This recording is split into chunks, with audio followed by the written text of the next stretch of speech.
like to quickly go over the theory behind Clayton Nolte's water enhancer from naturalactionwater.com.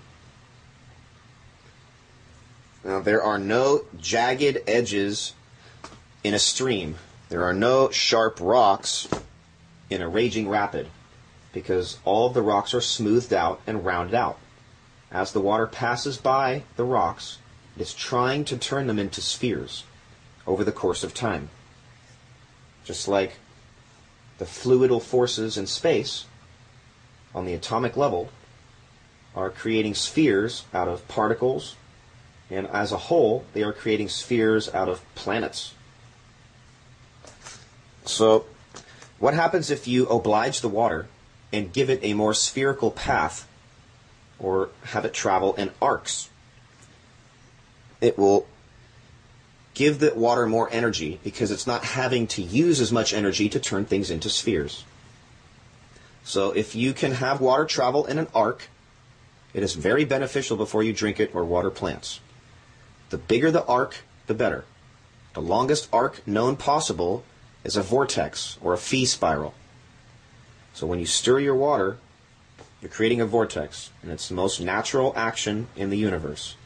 The path of least resistance. Phi, a spiral.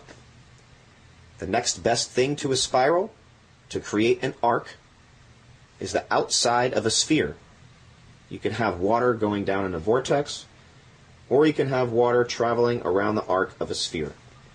Both will achieve the same dynamic. One is the inner, one is the outer. So in this device here, if we can have some light in here, we can see there are two spheres on top of two spheres in there. See if I can get a flashlight.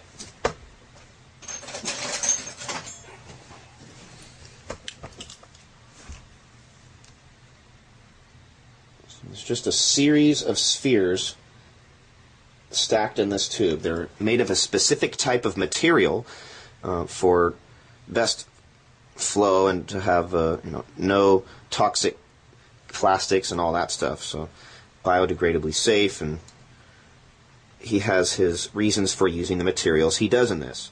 But from what I can see in here, there are maybe 10 spheres in here. So what if you take some marbles and you just put them in like a turkey baster or syringe or some type of thing to duplicate the same effect. So you just have a series of stacked spheres. What I did is I just took a little funnel, cut off the bottom so it'll fit into here. If you can secure that on there, there you go. I just rub this with the back of a sponge to take the label off so it's more clear. And that's it. You just pass water through that and the water will fall in a sine wave shaped path around the spheres and have a more natural action. Anytime water travels in 90-degree angles or sharp angles, it loses massive energy.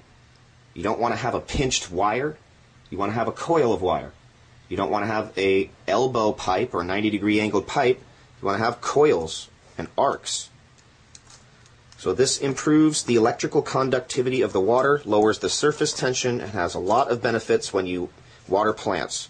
So look in the video description for the rest of this information on electroculturing, magniculturing, Dan Winter's imploder, Clayton Nolte's and water enhancer, Dr. Masaru Emoto's research.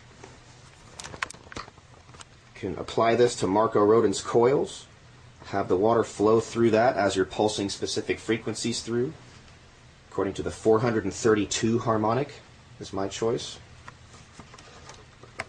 There's just a lot of information to cover. If you have big bowls, you can cut a hole or drill a hole in the bottom of it, and then when it's filled with water, it will allow for a vortex to form going down the drain. Be best to use crystal, not metal, or line the inside of that metal thing with something more safe. You don't want the metals to leach into your water. If you have magnets, you can have them water flow through it. If you have magnets that want to repel, but you force them together anyway, and then you pass water through those fields, it's even more beneficial. So you can combine all of these things to improve the quality of your water, increase the electrical conductivity, and it will lead to a lot of benefits.